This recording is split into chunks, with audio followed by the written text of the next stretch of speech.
खिलाफ है बिल्कुल। जिले बड़गाम से आज दोबारा में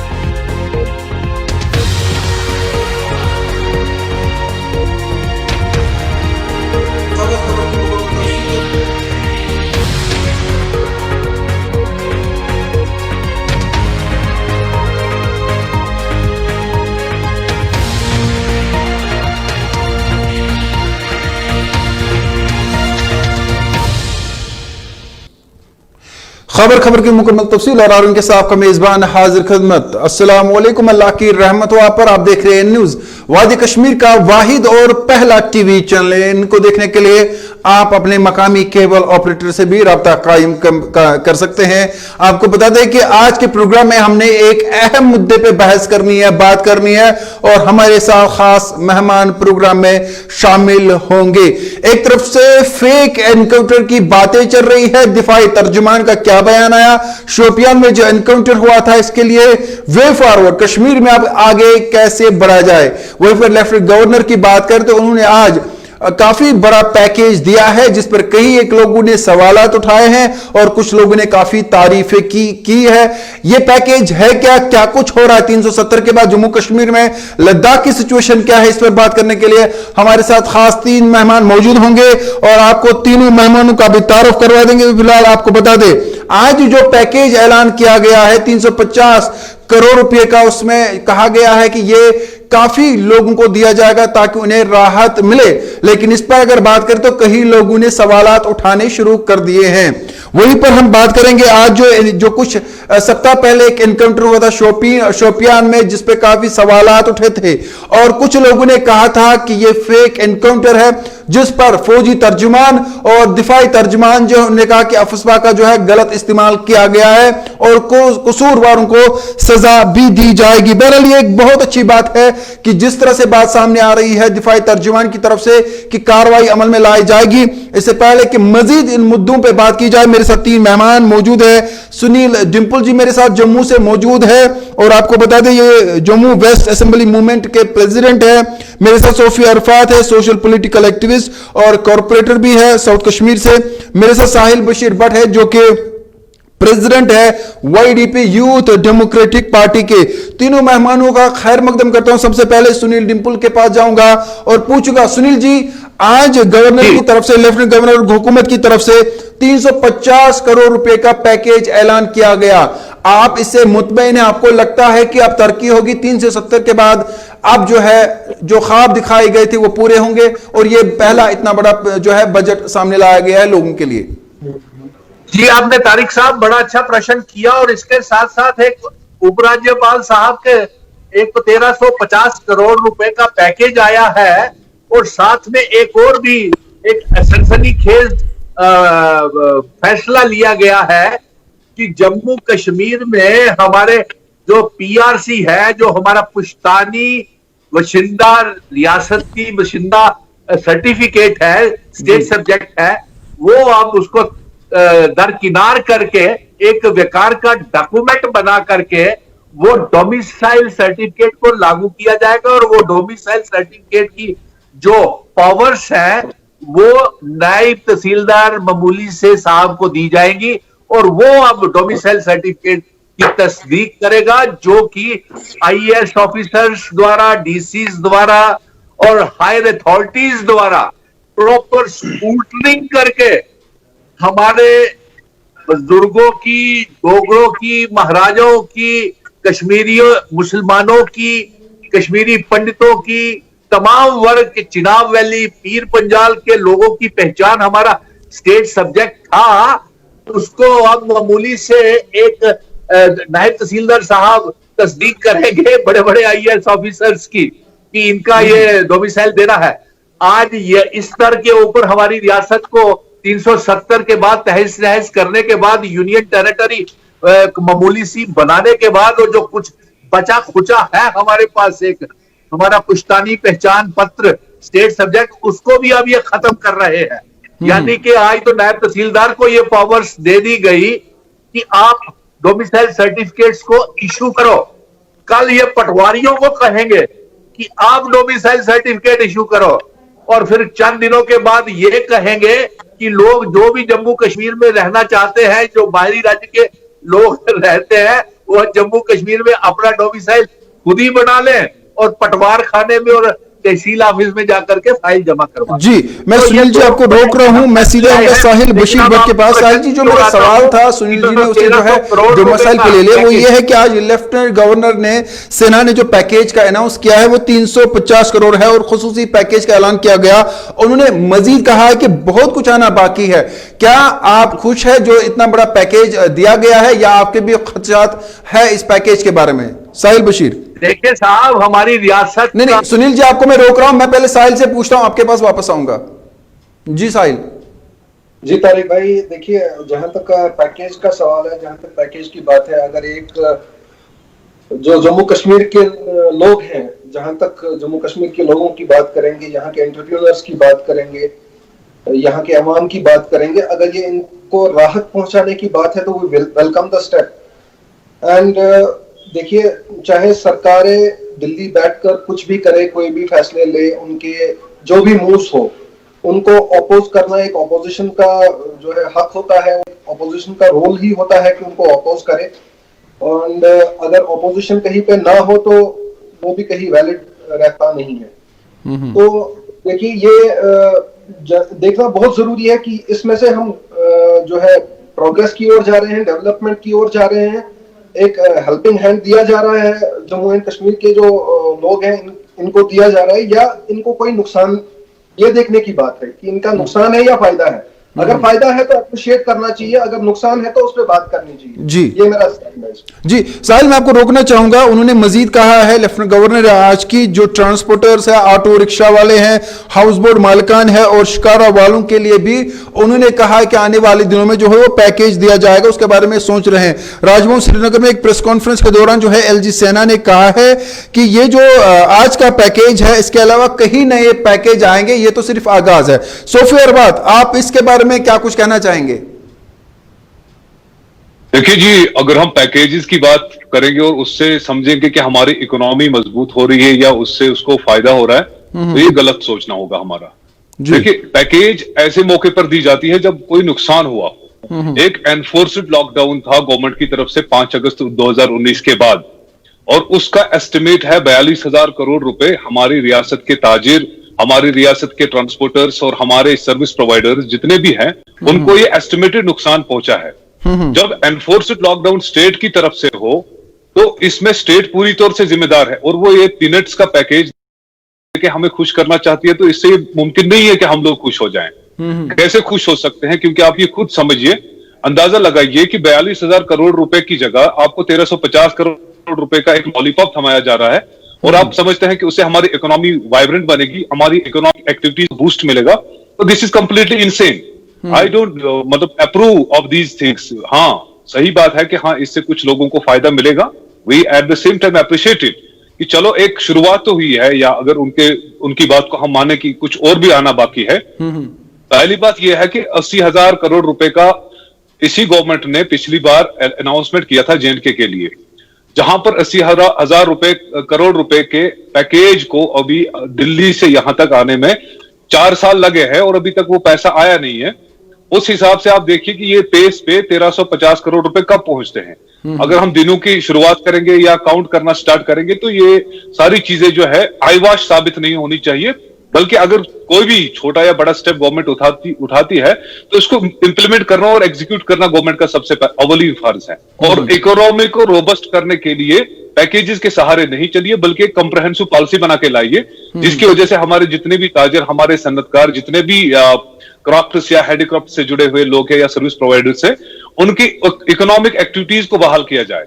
एनफोर्स्ड लॉकडाउन के बाद जो कोविड का लॉकडाउन हुआ, उसका एस्टिमेटेड कॉस्ट है नुकसान का करीब 20-22 हजार करोड़ रुपए।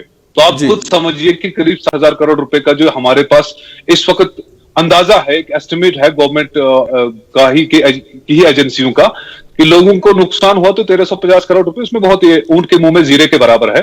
और इस चीज को गवर्नमेंट को देखना चाहिए कि वो अगर कोई स्टेप ले रहे हैं तो लोगों के बिल्कुल लोअर एंड तक वो फायदा उनको पहुंचे, और ये पैकेज चाहे छोटा हो या बड़ा हो लोगों तक पहुंच जाए। चलिए, सिर्फ ये किताबी बातें ना रह जाए, खाली न्यूज़पेपर तक ना रहे। जी, मैं आपको रोकूंगा और अब हम अपने मुद्दे की ओर आएंगे। ये तो आज जो पैकेज जिसका ऐलान किया गया था, जो हमारे तीनों पैनलिस्ट है इनके शक व शुबहात है, वो कहते हैं कि मजीद होना चाहिए, लोगों की मुश्किलात काफी है। अब पहला जो मुद्दा हमने उठाना है वो ये है कि वे फॉरवर्ड क्या है, जिसपे हमने कहीं एक बार बात की है और आज भी बात करेंगे। सुनील डिंपल जी, आप कई बार हमने देखा प्रोटेस्ट करते रहते हैं, आए दिन आप प्रोटेस्ट करते हैं। जो मरकजी सरकार की तरफ पॉलिसियां बनती है, चाहे वो डोमिसाइल हो या 370 की अगर हम बात करें, अब मैं आपसे ये जानना चाहूंगा 370 के बाद अभी की आप बात करें, क्योंकि लेफ्टिनेंट गवर्नर ने तो ये कहा है कि ये तो अभी इब्तिदा है, अभी बहुत कुछ आगे आना है, तो आप लोग साथ क्यों नहीं देते हैं सरकार का ताकि वो काम कर पाए? क्योंकि फिर बार बार सरकार कहती है ये लोग हमें काम नहीं करने देते हैं।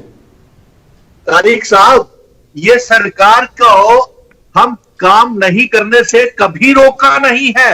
हम तो, आपने बिल्कुल सही फरमाया कि जम्मू में जब कश्मीर की आवाज, ये सुनील डिंपल जम्मू का बेटा, जम्मू कश्मीर का बेटा, हमेशा जम्मू कश्मीर की आवाज को उठाता है, उठा रहा है और उठाएगा।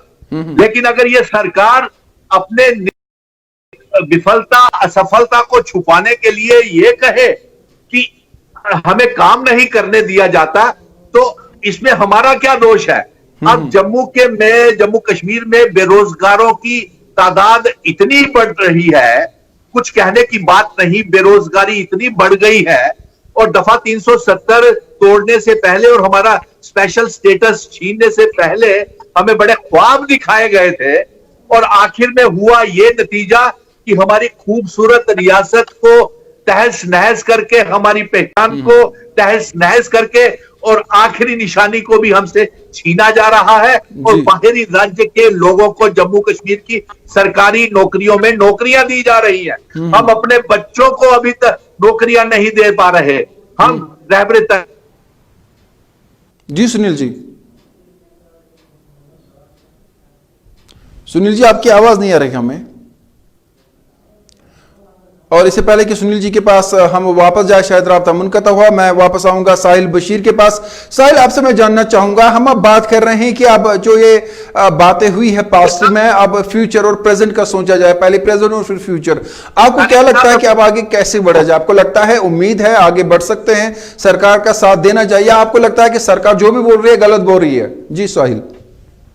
देखिए तारिक भाई, जहां तक सरकार के वादों की बात करेंगे, हमें अगर वे फॉरवर्ड की बात करेंगे तो जो वादे सरकार ने, गवर्नमेंट ऑफ इंडिया ने जम्मू एंड कश्मीर के लोगों के साथ किए हैं, हम लोगों का यही मुतालबा है कि उन वादों को जल्द से जल्द पूरा किया जाए। क्योंकि इन वादों को सिर्फ हम फाइलों में, किताबों में और बयानबाजियों में ना रखें। जो वादे हमारे साथ किए हैं उनको जितना जल्दी हो सके इम्प्लीमेंट किया जाए, जिसमें सबसे इंपॉर्टेंट जो है एक 73rd और 74th जो है कॉन्स्टिट्यूशनल अमेंडमेंट्स है, वो एप्लीकेबल होनी थी, अभी एप्लीकेबल नहीं हुई है। अब ये इसकी क्या वजह है कि ये एप्लीकेबल नहीं हो पा रही है, उसका मेरे ख्याल से बेहतर जानते होंगे जो सरकारों में बैठे हैं, जो कुर्सियों पे बैठे हैं। बट अभी जो नए एलजी साहब आए हैं, सिन्हा साहब, I really appreciate the work, the way he is working for the people of Jammu and Kashmir, for the peace and progress of the Jammu and Kashmir. I really appreciate that. And government of India की बात करें, अच्छा, मैं आपको रोकना चाहूंगा। ये मैं सोफिया अरफात के पास आना चाहूंगा। सोफिया अरफात, कुछ लोग ये सवाल उठा रहे हैं और हमारे कुछ व्यूवर्स भी लिख रहे हैं और जो फोन भी आ रहे हैं, सोशल मीडिया पे भी लिख रहे हैं, और हमारे जो चैनल के ऑफिस में फोन भी आ रहे हैं। 2014 का फ्लड हुआ था और आपको पता है कि हालात कितने खराब हुए थे। उस टाइम भी एक पैकेज दिया गया, उस पर भी काफी सवाल उठाए गए। बहुत सारे लोग कह रहे हैं कि वो पैकेज कहां गया, क्या वो दिया गया या वो सरकार खा गई? उस पर आप क्या कहेंगे सोफिया, क्योंकि आपने फ्लड में काफी काम किया था। देखिए, मैं इस चीज को ही दोबारा वापस आता हूं जो मैंने बात की थी 80,000 करोड़ रुपए के पैकेज की, जिससे कि स्टेट का फाइनेंसेस ठीक होने थे। इसी तरह की बात है कि कैलेमिटीज के दौरान जो मतलब 2014 फ्लड्स की आप बात कर रहे हैं, उस वक्त जो अंदाजा लगाया जा रहा था और जो सर्वेज बहुत सारे आए थे, और उसमें बहुत सारे लोगों का ये, अभी आप ये यकीन मानिए कि जो डिजर्विंग लोग हैं अभी भी उनके ऑफिस, उनके फाइलें जो है मुख्तलिफ ऑफिस में, मुख्तलिफ दफ्तरों में धूल चाट रही है। और कई सारे ऐसे लोग हैं जिनको मैं पर्सनली जानता हूं, जो श्रीनगर सिटी से बिलोंग करते हैं या साउथ कश्मीर के कई एरिया से बिलोंग करते हैं। उन लोगों की हालत यह है कि उनके जेन्युइन, उनके कारोबार उनके घर, उनके दफ्तर खत्म हो गए थे और तब से आज तक उनके पास एक भी पैसा नहीं पहुंचा है, या अगर किसी के पास पहुंचा है तो बहुत मतलब एक इंस्टॉलमेंट पहुंची है, दूसरी या तीसरी जिसका वादा किया गया था वैसा कुछ नहीं हुआ। पटवारी से लेकर डिविजनल कमिश्नर तक के ऑफिस या जितने भी फ्लड के नोडल ऑफिसर्स थे, स्टेट ये जो एसडीआरएफ के थे या एनडीआरएफ के जितने भी पैकेजेस आने थे, जितने भी पैसे आने थे, एंड रिजल्ट पे ये बात हो रही है कि जिससे जैसे मैं पहले बोल रहा था कि कोई भी पॉलिसी हो, कोई भी प्लान हो, कोई भी पैकेज हो, जब तक कि रियल बेनिफिशियरी तक ये चीज ना पहुंचे तब तक जो सरकार के वादे हैं या जुमले हैं, जुमले ही रह जाते हैं। और जहां पर गवर्नमेंट बात करती है कि हम गरीबों की सुनते हैं, हम हकदार लोगों की सुनते हैं, ऐसा कुछ अभी तक तो देखने को नहीं मिला है जी। और ये जाहिर सी बात है कि इसको जो पैकेज की बात चल रही है इस पे भी हम यही सवाल, हमारे खदशे या हमारे अंदेशे इसलिए है क्योंकि हमने देखा है कि पहले 2014 से लेकर या उससे पहले भी जब भी कई बार ये सारी चीजें हुई है तो वो सारी चीजें दफ्तरों में ही दब के रह जाती है और आम आदमी तक उसका कोई फायदा नहीं पहुंचता है। जी मैं यही बात पूछना चाहूंगा सुनील डिम्पल से, मैं आपको रोकूंगा सोफी अरफात। सुनील जी, अब मुद्दा यह है कि अब हमने आगे बढ़ना होगा। हालात आपको पता है, जीडीपी कहां पहुंची है और लद्दाख में भी जो इशू चल रहा है वो आपके सामने है। और अब तो ये जो है, जो हमारे मंत्री लोग हैं या प्राइम मिनिस्टर की भी अगर आप बात करें तो उनकी सैलरी को भी कम कर दिया गया। अब तो लगता है कि मुलाजमीन पे बात उठेगी, शायद अब मुलाजमीन को ये कहेगा, गवर्नमेंट एम्प्लॉयज को ये कहा जाएगा कि आपकी सैलरी में इतना जो है काटा जाएगा। अब इन चीजों को आप कैसे देखते हैं और हालात कैसे ठीक होंगे? तारिक साहब, मुझे आप थोड़ा सा समय दे दीजिए क्योंकि मेरी पहले से भी थोड़ी सी बातें रह गई हुई हैं। मैं आपसे गुजारिश करूंगा कि देखिए, पहले तो ये यूनियन टेरिटरी बनने के बाद हमारे पुराने जितने भी कानून थे इन्होंने ताक में रख करके और नए काले कानून हमारे ऊपर थोप दिए हैं, जैसे डोमिसाइल सर्टिफिकेट। और अगर सरकार जब पुरानी काउंसिल को डिसॉल्व कर दिया, वो रही नहीं, लेजिस्लेटिव काउंसिल को डिसॉल्व कर दिया, और मैं ये चाहूंगा कि अब जितने भी पुराने एक्स मिनिस्टर्स, एमएलएज, एमएलसीज और जो पुराने चीफ मिनिस्टर या डिप्टी चीफ मिनिस्टर स्पीकर्स रहे हैं, सबसे पहले उनकी तनख्वाहें बंद की जाए, क्योंकि उन्हें रियासत के संविधान के तहत, कॉन्स्टिट्यूशन के तहत वो तनख्वाहें और पेंशनें मिल रही हैं, उसे बंद किया जाए ताकि हम अपना खसारा जो है उसे पूरा कर सके। और उसके बाद देखिए, हमारी रियासत में केंद्र सरकार ने यह कहा कि जम्मू कश्मीर में बहुत से करप्ट आईएएस, आईपीएस ऑफिसर्स हैं, जो उन्हें प्री मेच्योर रिटायरमेंट दे देनी चाहिए। तो मैं उस बात का स्वागत करता हूं। और एलजी साहब से, मनोज सिन्हा से और चीफ सेक्रेटरी साहब ने भी कहा था, मेरे पास एक काली डायरी है जिसमें ऐसे भ्रष्टाचार करने वाले लोगों के नाम है, तो मैं ये चाहूंगा कि उनके नाम सरकार बताए। और इसके साथ साथ कुछ x MLAs, x ministers, deputy chief minister, speakers ने बहुत सी पैसा इकट्ठा किया हुआ है और सीबीआई बड़ा अच्छा काम कर रही है, तो उससे जरा खुला हाथ दिया है ताकि जिन लोगों ने यहाँ पे इतना धन और पैसा इकट्ठा किया हुआ है उनके काले चिट्ठे खुल सके। और अब तो कई बीजेपी के अपने ही MLAs, member parliament land scams में जगह जगह फंसे हुए हैं। कठुआ में, विजयपुर में, कठुआ में हाल ही में सीबीआई ने रेड किया। अब उसके बाद उधर बिलावर बसोली में भी चले जाएं, उसके बाद करते करते सांबा जिले में भी आ जाए, सरोर में आ जाए, यहाँ भी बड़ी इंक्रोचमेंट हुई है, नगरोटा में आ जाए, वहां भी बड़ी इंक्रोचमेंट हुई है और बड़ा भूमाफिया के बन गए हैं ये एक्स एमएलए और मिनिस्टर। इसके साथ साथ मैं आपसे ये गुजारिश करूंगा कि ये 1350 करोड़ रुपए का जो पैकेज है, ये वाकई जो इन्होंने कहा है कि मुंह में जीरे वाली बात है, वो बिल्कुल सही है, क्योंकि हमारे बेरोजगारी बढ़ गई है, स्वास्थ्य सुविधाएं तबाह हो गई है, एजुकेशनल इंस्टीट्यूट सरकारी डिफंक्ट पड़े हुए हैं जी। और जिसका खसारा पूरा करने के लिए सबसे पहले जो मैंने आपको सुझाव दिया है कि चीफ सेक्रेटरी साहब और मनोज सिन्हा साहब और चीफ सेक्रेटरी साहब, आप जितने भी एक्ट्स जो जिनके इंडियन स्टेट कॉन्स्टिट्यूशन के तहत जिनको पेंशन मिलती थी उसे बंद किया जाए। जी, मैं सुनील जी मैं आपको रोकना चाहूंगा, लेकिन यहाँ पर दो तीन अहम बातें और जो बड़ा मुद्दा है वो मैं लोगों के सामने रखना चाहूंगा। कई एक लोगों का ये भी मानना है, जहां पर लेफ्टिनेंट गवर्नर आज प्रेस कॉन्फ्रेंस की मीडिया से खिताब किया, वहां पर उन्हें 4G के बारे में भी लोगों को आगाह करना चाहिए। कई एक दिनों से नहीं बल्कि कई महीनों से लोग जो है 4G के लिए तरस रहे हैं। जहां लोग 4G के लिए पैक भी डाल रहे हैं, पैसा भी दे रहे हैं, वहां 4G नहीं मिल रहा है। क्योंकि कश्मीरी लोगों के लिए ये परेशानियां खड़ी की जा रही है।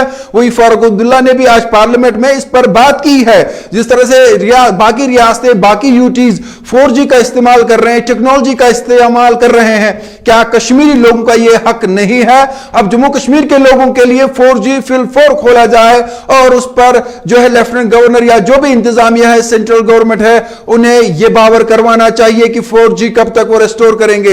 इसके अलावा मुद्दे ये है, जो लोग करप्ट है, जो इन्होंने करप्शन की है, जो भाजपा ने वादा किया था, क्या भारतीय जनता पार्टी अपना वादा पूरा करेगी या उनके भी खोखले नारे हैं? सबसे बड़ा सवाल यह है कि क्या भारतीय जनता पार्टी उन लोगों को जो जम्मू कश्मीर में करप्ट है, जिन पे लैंड स्कैम्स है और जिन्होंने कहीं एक दफ्तरों के अंदर स्कैम्स किए हैं, चाहे वो ब्यूरोक्रेट्स हो या वो मंत्री हो, जिस तरह से पीडीपी नाम लेके कह रहा हूं, और नेशनल कॉन्फ्रेंस पर काफी इल्जाम आयद किए गए हैं, किए जा रहे हैं, क्या वहीं पर वो ब्यूरोक्रेट्स जिन्होंने यहां पर खुला करप्शन किया है उनके खिलाफ एक्शन नहीं होना चाहिए? कब तक भाजपा इसका जवाब देगी? लोग इंतजार कर रहे हैं, क्योंकि उन्होंने ये वादे किए थे। और सुनील डिंपल का यह कहना कि जम्मू में कहीं एक भारतीय जनता पार्टी के लीडर जो है करप्शन चार्ज में फंस रहे हैं, लैंड स्कैम्स है। साहिल बशीर भट्ट, आपसे मैं एक अहम सवाल पूछना चाह रहा हूं और उम्मीद करूंगा आप जवाब देंगे। मैं एक डिपार्टमेंट का नाम लूंगा, जो सुनील जी ने एक अहम बात कही है वो मैं आपसे पूछना चाहूंगा। अगर हम कश्मीर की बात करें, मैं आपको यहां के एक इदारे के मैं बारे में बता दूं, वो है यहां का SMC श्रीनगर म्युनिसिपल कॉर्पोरेशन। और अफसोस की बात है कि लोग तो उसे श्रीनगर म्युनिसिपल को जो है करप्शन कह रहे हैं। आपको नहीं लगता है कि ऐसे इदारों पर एक्शन होना चाहिए, गिरफ्तारियां होनी चाहिए करप्ट लोगों की, जिन्होंने SMC या बाकी जितने भी इदारे हैं जिनका नाम इस प्रोग्राम में लिया जाएगा आज? लोग कहते हैं अगर भारतीय जनता पार्टी मरकजी सरकार को सच में लोगों के लिए प्यार मोहब्बत है तो गिरफ्तारियां अमल में लाई जाए। जिस तरह से उन्होंने पॉलिटिकल पार्टियों के लीडरों पर इल्जाम आयद किए, क्या वो सिर्फ इसलिए किया गया क्योंकि वो पॉलिटिकल पार्टीज के लीडरों को बंद करना चाहते थे, यहां पे अपना ग्राउंड बनाना चाहते थे? अब सवाल उठेगा कि कब ऐसे ब्यूरोक्रेट जेलों के अंदर जाएंगे? साहिल बशीर, जवाब दीजिए। देखिए तारिक भाई, एक डिपार्टमेंट को जो है इल्जाम देना एक अलग बात है, लेकिन और कुछ लोग जो उसमें मुलव्वस हैं, जिन्होंने डिपार्टमेंट का नाम बदनाम किया, उनको अगर जो है एक्सपोज किया जाए और उनका नाम लिया जाए तो मेरे ख्याल से बेहतर होगा। देखिए SMC की बात करेंगे तो SMC में पूरा डिपार्टमेंट तो करप्ट आप नहीं बोल सकते कि पूरा नहीं, हमने पूरा डिपार्टमेंट नहीं कहा, लेकिन अगर SMC की बात करें यहां पर तो SMC में जो घपले हुए हैं, जो हालात वहां पे बनाए गए हैं, हर महीने के बाद इलेक्शन होते हैं, मेयर का नाम नहीं है, पैसे दिए जा रहे हैं, इल्जामात लगाए जा रहे हैं। कॉर्पोरेटर भी हमारे साथ है, सोफिया अरबाज ये बता सकते हैं कि कहीं कॉर्पोरेट तो खरीदे गए हैं, खरीदे जा रहे हैं, तो अगर इस डिपार्टमेंट का नाम आ रहा है, क्यों आ रहा है?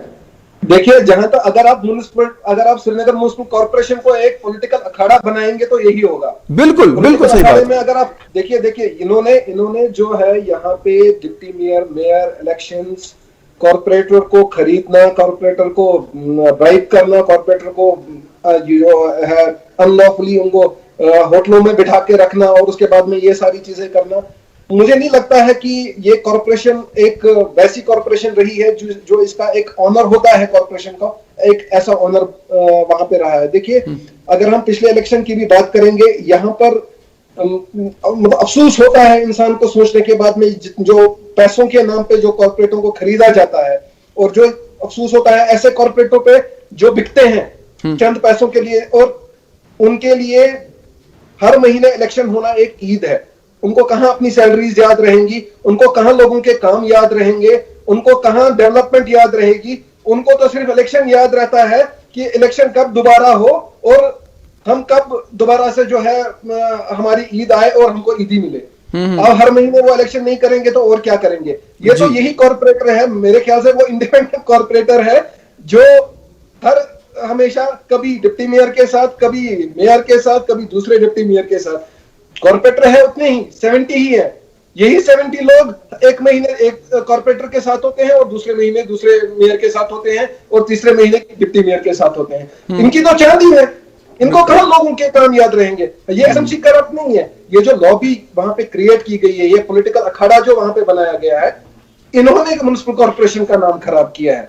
जी, यही सवाल मैं जो है सोफिया अरफात से पूछूंगा, कॉर्पोरेटर है सोफिया अरफात। मैं इन जनरल आपसे पूछना चाहूंगा, कहीं एक इदारे हैं, हम एसएमसी का नाम लेंगे तो एक टारगेट लगेगा कि किसी मखसूस इदारे के बारे में कहा जा रहा है। काफी इदारे हैं जहां भारतीय जनता पार्टी ये दावे कर रही है बार बार कि नहीं जी हमने नई सुबह लानी है, नए ख्वाब दिखा रहे जा रहे हैं, वो कहते हैं ना वो मीठे मीठे लड्डू दिखाए जा रहे हैं कि आपको खाने प्लेट में दिए जाएंगे। लेकिन अगर बात करप्शन की जाए, क्या करप्ट लोग सिर्फ पॉलिटिशियंस है, क्या ब्यूरोक्रेट्स नहीं, उन पे हाथ नहीं डालना चाहिए? जो जम्मू कश्मीर का हाल बना हुआ है, जम्मू में भी यही सिचुएशन है और कश्मीर में भी यही है। कब इन लोगों से सवाल पूछा जाएगा और कब लोगों को लगेगा नहीं भारतीय जनता पार्टी सच में लोगों के लिए काम करना चाहती है? सोफिया अरफात। जी देखिए मैं एक बात आपको बता दूं, ये जो प्रोसेस हमारे अंदर है ना करप्शन की, ये एक डीप रूटेड प्रोसेस है, ये एक फुल फ्लेजेड इंस्टीट्यूशन है हमारे अंदर। हमारी स्टेट या अभी हाल की जो बात कहें यूनियन टेरिटरी में एक पूरे सिंडिकेट की तरह, एक पूरे ऑर्गेनाइजेशन की तरह, एक पूरी यूनिवर्सिटी की तरह बनती है।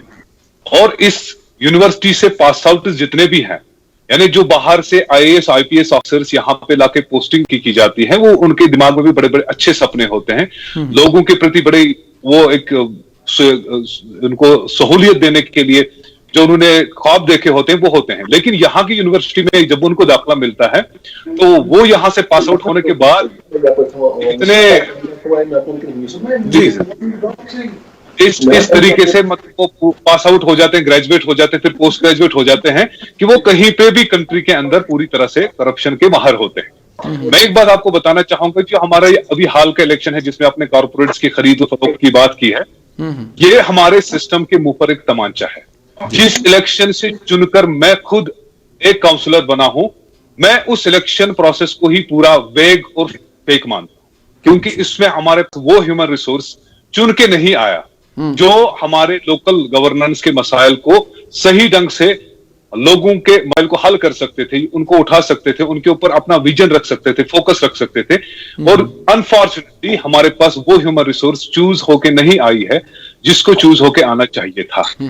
और ये एक सबसे बड़ा अलमिया है कि जिस इंसान को सिर्फ करप्शन से और अपने कुछ पैसों के लिए, कुछ अपने जाती मफाद के लिए एक इंस्टीट्यूशन नामजद किया गया है, एक ऐसी सीट पे वो बैठा है जहां पे लोगों के मसाइल हल होने थे, वहां पे आप उस बंदे को पकड़ के बिठा के लाए हैं अनफॉर्चुनेटली, क्योंकि उस वक्त सिस्टम में ऐसी कुछ खराबियां थी जिसकी वजह से ये सब हुआ। चाहे वो किसी की तरफ से धमकी आई हो, किसी की तरफ से कोई और चीज आई हो, तो यहाँ पे जो इलेक्शंस हमेशा हुए हैं वो सारे फेक ही हुए। एक हिसाब से मान के चलिए कि ये इलेक्शन भी एक फेक इलेक्शन का ही एक हिस्सा है जिसमें ये सारी चीजें तो आप क्या एक्सपेक्ट करते हैं?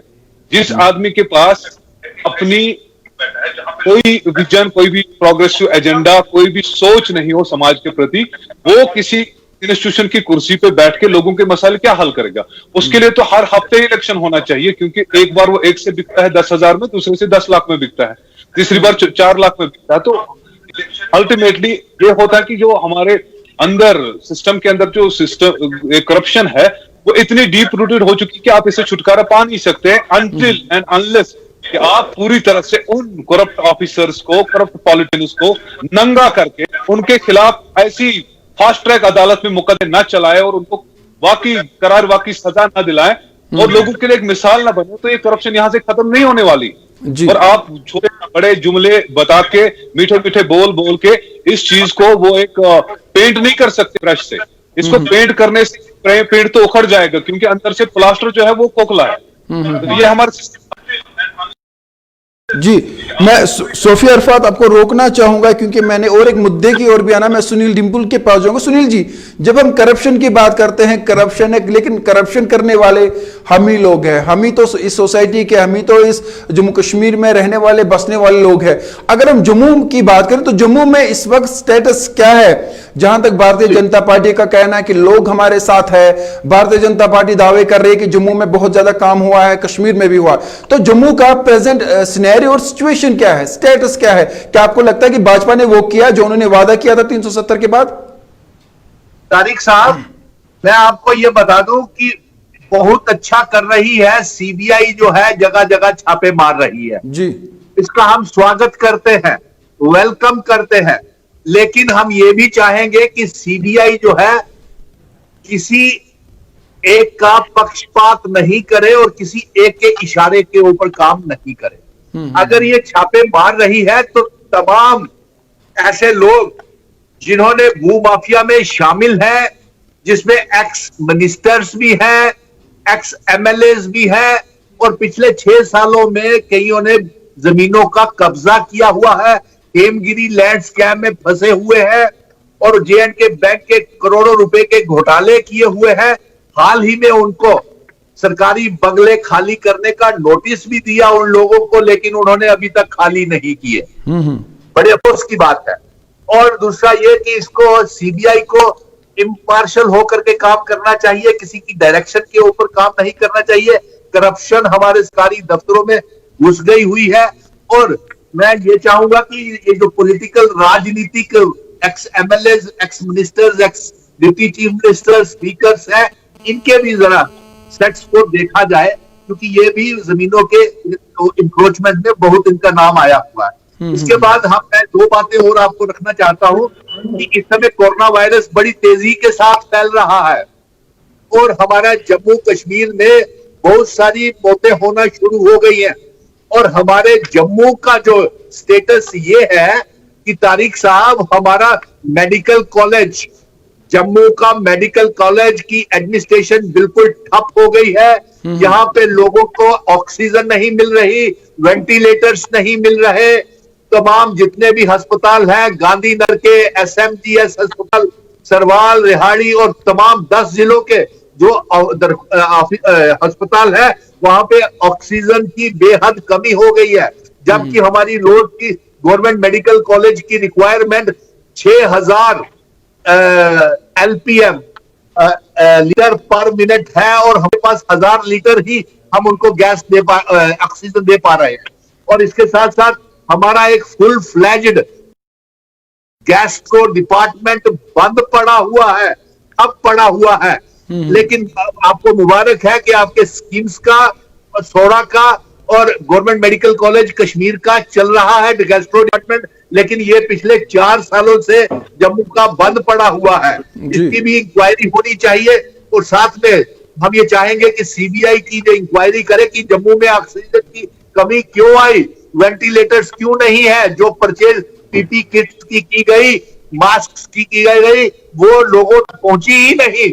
और इसके साथ साथ जम्मू का एम्स कहां है? जम्मू का छोड़ के कश्मीर का भी एम्स कहां है? जम्मू का एम्स 2015 में तारिक साहब, ये इसका 4 बार नींव पत्थर रखा गया, प्रधानमंत्री खुद आकर इसका नींव पत्थर रख गए, लेकिन एक भी कदम जम्मू का एम्स जो है वो आगे नहीं चला। बीजेपी की केंद्र सरकार उत्तर प्रदेश में 2015 में आदित्यनाथ योगी के आने के बाद 8 मेडिकल कॉलेजेस खोले, 8 एम्स, सॉरी मेडिकल कॉलेजेस नहीं, एम्स खोले।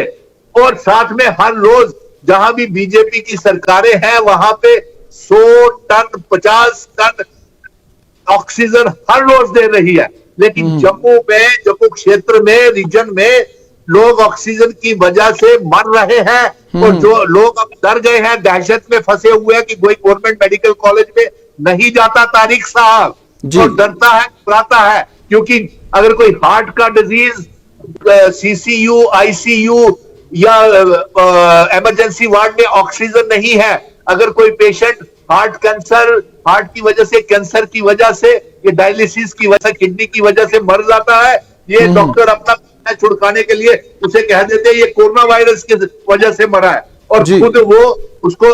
तारिक साहब, बड़ी इंपॉर्टेंट बात है एक और, आप बताइए।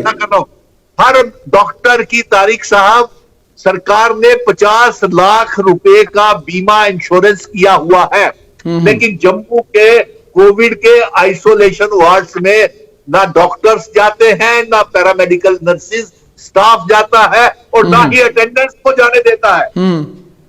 ये चेक किया जाए। 50 लाख और उसके बावजूद कोई भी पेशेंट एक्सीडेंटल या कोई किसी और बीमारी से मरता है तो उसको पहले केयर नहीं करती, बाद में जब वो मर जाता है केयर नहीं करते डॉक्टर, फिर कहते हैं ये कोरोना वायरस की वजह से मरा। तो चलिए सुनील जी, मैं आपको रोकूंगा, मैं आपको रोकना चाहूंगा सुनील जी। दूर से हो इसलिए मैं आपकी आवाज आप तक पहुंचाना चाहता हूँ, कश्मीर तक पहुंचाना चाहता हूँ। देखिए, हमारी बेरोजगार जो है नीति सरकार की कोई फास्ट ट्रैक एम्प्लॉयमेंट पॉलिसी नहीं है। इन्होंने लोगों से, बेरोजगार नौजवानों से फॉर्म भरवाते हैं। 2016 में जूनियर असिस्टेंट के फॉर्म भरवाए, 600 रुपया हर फॉर्म के ऊपर लगा, 6 लाख फॉर्म भरा गया।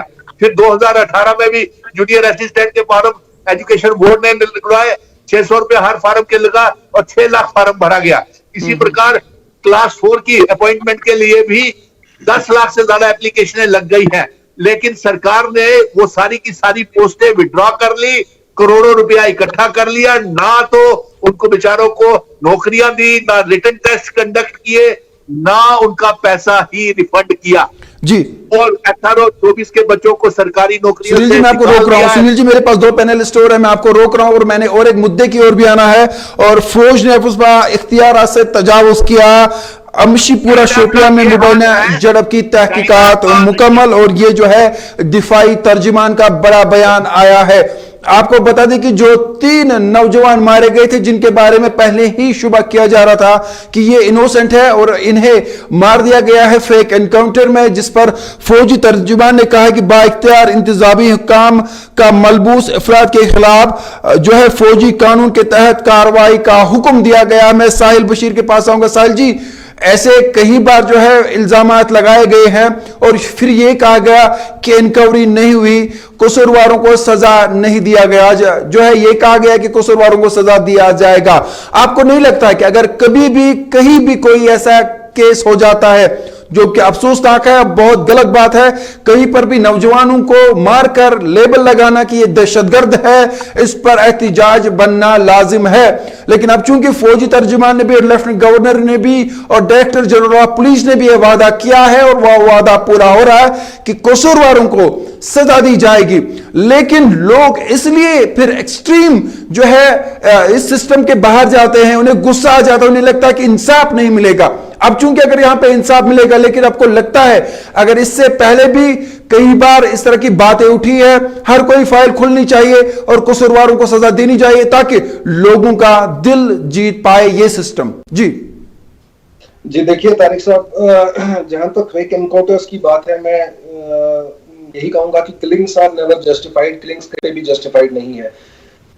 जो बेगुनाह मारा जाता है, वी शुड ऑलवेज कंडोल, हमें हमारी कंडोलेंसेस हमेशा रहेंगी उन चीजों के साथ में। और जहां तक इन्वेस्टिगेशंस और बाकी चीजों की बात है, वी रियली अप्रिशिएट कि जिस तरह से फौज ने, जिस तरह से सिक्योरिटी फोर्सेस ने और जिस तरह बाकी एजेंसी ने उस पर जो काम किया है, तो मुझे नहीं लगता है कि लोगों को एग्रेसिव होना चाहिए, क्योंकि results are just in front of us. जो है उनका जो अपना सिस्टम है, फौज का जो सिक्योरिटी फोर्सेस का जो अपना सिस्टम है, उनके हिसाब से डेफिनेटली उन्होंने वादा किया है कि उनको सजा जरूर मिलेगी। तो मुझे नहीं लगता है सर इसमें कोई डिबेटेबल चीज है। बाकी हाँ, अनफॉर्चुनेट थिंग्स जो होती हैं, हाथ में 5 उंगलियां होती हैं, पांचों की पांचों एक जैसी नहीं होती। अगर इंसिडेंट्स 100 इंसिडेंट्स में अगर 1-2 इंसिडेंट्स ऐसे हो जाते हैं, उसमें कहीं ना कहीं कोताही होती है, तो उसके पीछे क्या वजूहात है, उसके पीछे क्या जो चीजें होती हैं, क्यों ऐसी गलत चीजें होती हैं, क्यों ऐसे गलत वाक़े होते हैं। तो मेरे ख्याल से अगर फौज उस पर ज्यादा जो SOPs फॉलो करे, मेरे ख्याल से तो ये जितने भी है वाक़यात ये कम से कम होंगे। और मुझे लगता है कि हर जितने भी एनकाउंटर्स होते हैं वो एक SOP प्रोसीजर फॉलो करना पड़ता है मेरे ख्याल से उनको। तो अगर वो SOPs फॉलो करते हैं, मुझे नहीं लगता ये वाक़े कम से कम होंगे। लेकिन लोगों को भी सोचना चाहिए, लोगों को भी समझना चाहिए। देखिए, हम जिस माहौल में इस वक्त जम्मू एंड कश्मीर में रह रहे हैं, जो यूथ यहाँ का रेडिकलाइजेशन की ओर प्रमोट किया जा रहा है, जो रेडिकलाइजेशन, देखिए इनकी ये अगर देखेंगे आप, ये जो यूथ है यहाँ का, इनकी उम्र कितनी है जो रेडिकलाइजेशन की ओर जा रहा है, ये बहुत छोटे लोग हैं, बहुत छोटे बच्चे हैं। ये मैं आपको ये कहूंगा कि ये बराबर हमारे जिगर के टुकड़े हैं, और इनको जो है अगर एक सॉफ्ट कॉर्नर से इनको समझाया जाए, एक सॉफ्ट कॉर्नर से इनको सिखाया जाए कि भैया ये चीजें क्या सही है क्या गलत है, और मुझे नहीं लगता कि ये लोग उस जगह जाएंगे। हाँ, अब एक जो मैं कई ब्लॉग्स में भी लिख चुका हूं और आपके माध्यम से कई चैनलों पे भी बोल चुका हूं, आपसे भी कई बार बोल चुका हूं कि देखिए कहीं ना कहीं अगर हम देखा जाए जो सिक्योरिटी फोर्सेस के अंदर है, ऐसे भी लोग कुछ है जो ये ऐसे कारनामे करते हैं जिससे कि लोग, यूथ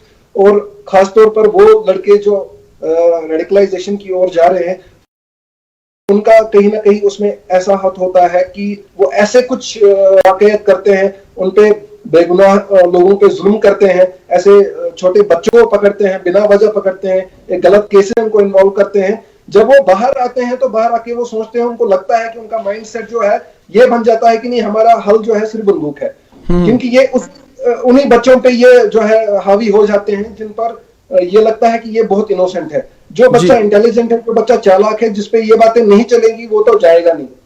अब ये this is a few handful of people जिन पे इन्फ्लुएंस होता है, और कहीं ना कहीं मुझे लगता है कि इंटेलिजेंस एजेंसीज को, गवर्नमेंट ऑफ इंडिया को, यहाँ के फोर्सेस को एक सेल बनाना चाहिए जिसपे ये काउंसलिंग हो। कम से कम एक डिपार्टमेंट ऐसा हो कि अगर कहीं पे इस तरह की कोई वाकया हो, इस तरह का कोई जो है एप्लीकेशन आए कि कोई बेगुनाह उसमें इन्वॉल्व है, कोई इनोसेंट बच्चा उसमें इन्वॉल्व है, उसको बाहर निकालने में हेल्प करे, सो दैट कि जो है वो बच्चा जो है बिगड़ कर, उसका दिमाग खराब होके वो उस चीज की ओर ना जाए। मैं यहाँ पे फौजी तर्जुमान का एक बयान कोट करना चाहूंगा और मैं वो पढ़ रहा हूं। फौज ने कहा है कि जुलाई के महीने में शोपियान में हुए तसादुम के बारे में इब्तिदाई तहकीकात के दौरान फोर्सेस ने अफस्वा के तहत हासिल खुसूसी इख्तियारात की खिलाफ वर्जी की है। ये मैं कोट कर रहा हूं, ये फौजी तर्जुमाने का, और इसमें यह भी कहा गया है कि और मुलव्वसीन के खिलाफ नजम शिकनी की कार्रवाई शुरू की गई है। ये फौज का बयान है। मैं यही सोफिया अरफात से पूछूंगा। सोफिया अरफात, आज तो फौज ने क्लियर कर दिया है, जो लोग भी मुलव्वस है, कार्रवाई पूरी हो चुकी है, इन्वेस्टिगेशन हो चुकी है, अब वक्त आ चुका है कार्रवाई का। आपको नहीं लगता है कि अगर इन्हें सख्त से सख्त सजा दी जाए, अगर इसमें कुछ लोग मुलव्वस है, तो इस तरह से फौज यहां के लोगों के दिल जीतने में कामयाब होगी? इसमें कोई भी कोताही नहीं होनी चाहिए, सजा देनी चाहिए और फास्ट ट्रैक होना चाहिए। जो भी सजा होगी फास्ट ट्रैक लेवल पे होना चाहिए। ऐसा नहीं होना चाहिए कि डिले हो और फिर लोगों का भरोसा उठ जाए। देखिए तारिक भाई, मैं एक बात क्लियर करना चाहता हूं यहां पर आपको।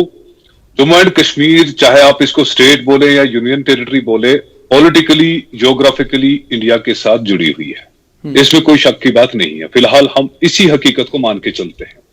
लेकिन एक चीज है जिसको आपको बहुत ध्यान से देखना पड़ेगा कि यहां पे जो लोग आपके साथ हैं, क्या आप उनको अपनी ज्योग्राफी का एक एक्सटेंशन मानते हैं, या आप एज ए सब्जेक्ट उनको अपने ये मानते हैं कि अपने ये हमारे सब्जेक्ट्स हैं, हमारे सिटीजन्स हैं, चाहे जबरदस्ती के हैं या अपने मन से हैं। लेकिन एक चीज की कमी है, दैट इज इमोशनल कनेक्ट।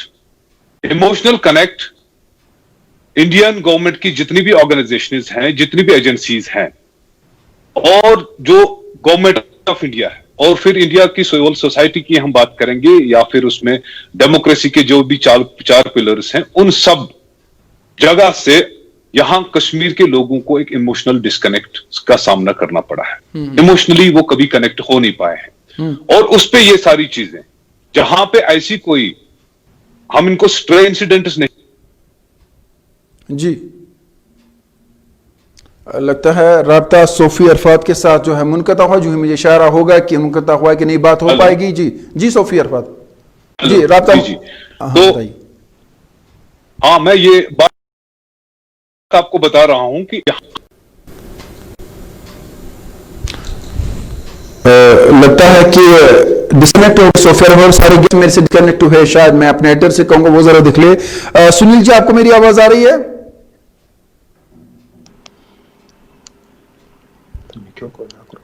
साहिल बशीर, आप सुन पा रहे हैं? और सबसे पहले हम बात करेंगे जो फौजी तर्जुमान का बयान है, जो दिफाई तर्जुमान का बयान आया, बड़ा बयान है। फौज ने कहा है कि जुलाई के महीने में शोपियान में हुए तसादुम के बारे में इब्तिदाई तहकीकात जो है वो मुकम्मल हो चुकी है और फतवा के तहत हासिल खुसूसी इख्तियारात की खिलाफ वर्जी की गई है और मुलविसीन के खिलाफ नजम शिकनी के तहत कार्रवाई शुरू की जाएगी। फौज की जानिब से जारी बयान में कहा गया है कि अमशीपुरा शोपियान झड़प की तहकीकात मुकम्मल कर दी गई है। आज के प्रोग्राम में हमारे साथ 3 खास मेहमान थे, सुनील डिम्पल जम्मू से, सोफी अरफात और इसके अलावा हमारे साथ और एक मेहमान थे साहिद बशीर भट्ट, जिनसे हमने बात की। 2 मुद्दे बड़े हैं, मैं एक आगे कैसे बढ़ा जाए और लोगों का दिल कैसे जीता जाए, चाहे वो मरकजी सरकार हो या सिक्योरिटी इदारे हो। कहां पे आज तक 70 सालों में कमी रही है। मच्छर एनकाउंटर की बात हुई थी, उन सब चीजों को अगर हम ध्यान में रखेंगे तो जहां पे भी ये सारी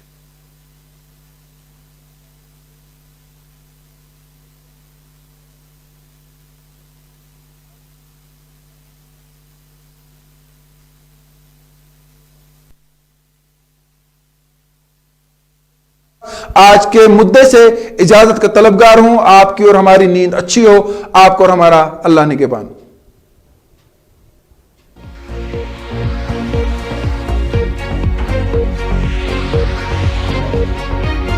बारामूला में बिल्कुल